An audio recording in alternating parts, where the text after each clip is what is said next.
Hello hi welcome to my channel Dharani's world. ఈరోజు మీ అందరి కోసం ఈ సమ్మర్లో సీజనల్గా మనకి దొరికే ఫ్రూట్ కర్బూజా జ్యూస్ ఎలా చేసుకోవాలో చెప్పాలనుకుంటున్నాను. సీజనల్గా దొరికే ఫ్రూట్స్ అన్నిటినీ మన ఆహారంలో ఒక పార్ట్ చేసుకుంటూ మన ఫ్యామిలీకి పోషకాలు అందివ్వడమే మన ఆడవాళ్ళ ఫస్ట్ చాయిస్ కదా.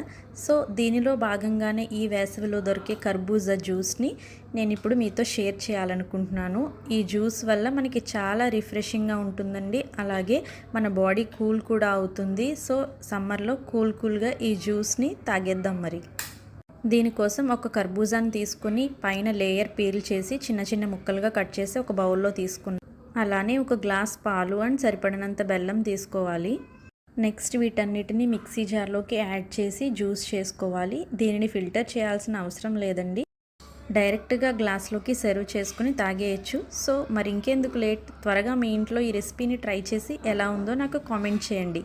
Thank you for watching and please subscribe my channel. Bye bye.